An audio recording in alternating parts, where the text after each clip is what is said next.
we turn to Logan Paul, famous YouTuber, interviewing President Trump about aliens. You have no idea how many times I'm asked that question. But don't you have access to that information? I have access, and I speak to people about it. I've had actually meetings on it, and they will tell you there's something going on. When they say things are going 4 times faster than my beautiful top-of-the-line airplane that goes, real fast. With no identifiable propulsion Mach system. 2, yeah. right? These things are creating their own gravity fields, allegedly. Well, they have people that are very smart and very solid have said they believe there is something out there. And, it makes sense that there could be. I've never been convinced, even despite that. I just, for some reason, it's not my thing. But a lot of people believe that it's true. A lot of very good, solid people believe it's true. What? And I know there are illegal aliens out there, but those are the ones that come through the border. We have plenty of them. Those are the ones I know. When you say aliens, I say, are they illegal aliens? These might be illegal, but we don't want to test them. Yeah. Because if they can go 4 times faster, we're not going to test them. Perfect answer. It's the perfect answer. Not just because it's funny. He's a funny guy. He was a top entertainer in America for decades. Not just because he's saying, look, I love these people. Everyone who's saying these things, they're great. We like them. Politics is the art of inclusion. He's trying to bring people in. The reason this is such a good answer is because the UFO stuff is extremely stupid, and UFOs aren't real. Like, UFOs are real. There are certain things in the air that we don't know what they are, or some people do know what they are, and perhaps it's just classified information, or for whatever reason remains clandestine. But ET is not real. There's no such thing as a Martian. And so what Trump does, adeptly and winsomely, is he redirects the conversation to a real issue. He goes, I know about illegal aliens. That's a real problem. That is a real problem. In fact, that issue is at or very near the top of most people's policy priority list. The fact that there's an invasion across our southern border, and it's creating social strife, and it's damaging the economy, and it's damaging the social fabric, that's a real issue. Martians, ET, that's a fake news distraction from the libs.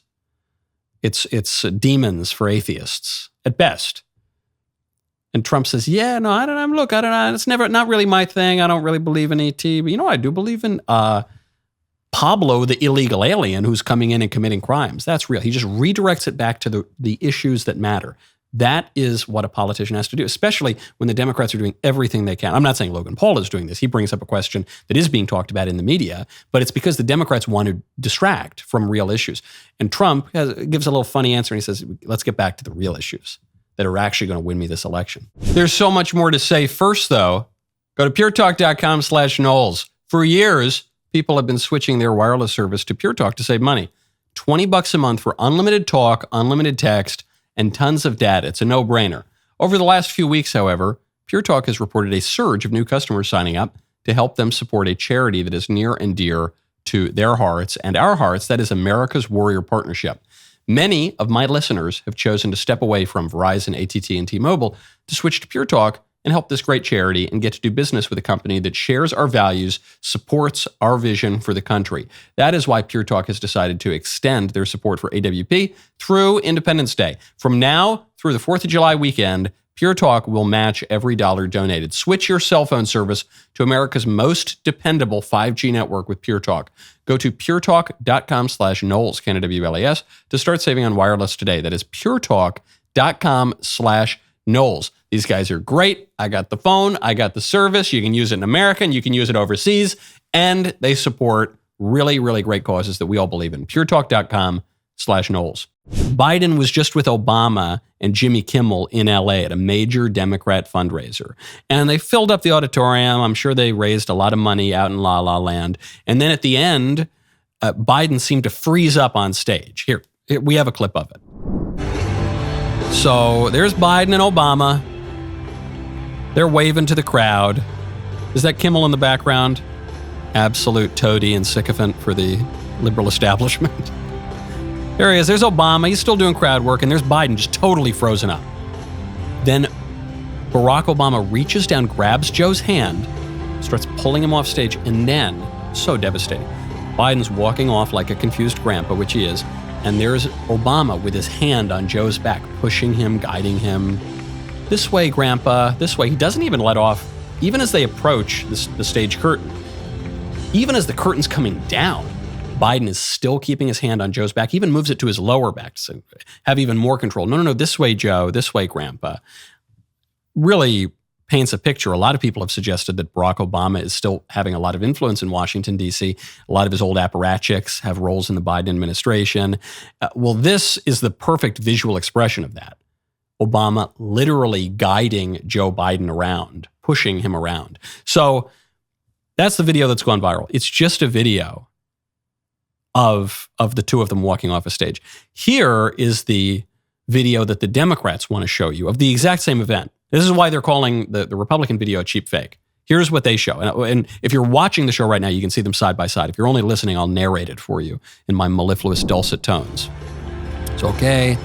There we go. Obama waving. You can see this is perfectly time synced up. Biden freezes. Oop! Camera angle cuts away. Now it cuts to behind the crowd. You can barely see Obama and Biden on stage anymore. That's that big, big wide shot. Then, the minute it cuts back in, Obama and Biden are walking off stage. So this is the Democrat cut, trying to minimize even the appearance of Obama's hand on Biden. That's what they say. That's the true video. No, that's the one with all the cuts. That's the one with the heavy editing. The Republican video has basically no editing at all. It's just one camera angle. Even this is true on any show. Just to keep things visually interesting, we'll have a couple cameras going on. You know, I've got one right down the barrel that I talked to on this show. But we've got a camera on a dolly over here. Sometimes we have a third camera, sometimes even a fourth camera. And it keeps things visually interesting. But all those multiple cameras can be used to paint a different picture. If, for instance, I, like Joe Biden, just froze up one day, said, they'd probably cut to different camera angles or try to fix it. That's what the Democrats are doing here. The most honest video is the Republican video. That's the one we're told is fake, because for the libs, the only legitimate news has to come through the official establishment propaganda outlets, which work in tandem with the White House. That's why it's the propaganda outlets, the supposed intrepid journalists, who are bringing this up. They're saying, are you worried at the White House about all of these very embarrassing videos that those awful, evil Republicans keep sharing? Why, yes, we are. And that's why we're using the same term that you guys cooked up to discredit those videos, because we're working together, basically. And you, Washington Post, New York Times, and CNN and NBC, you're just our publicists. The Washington Post and Karine Jean-Pierre have the same job, and that's to carry water for Trump. For Biden, rather. If only they were carrying water for Trump. You'll see a very different relationship between the White House and the press if, and I hope when, President Trump does return to the Oval Office. That was a great clip. It was good. Now hold up, ring the bell, subscribe to the Michael Knowles YouTube channel, and we will see you next time.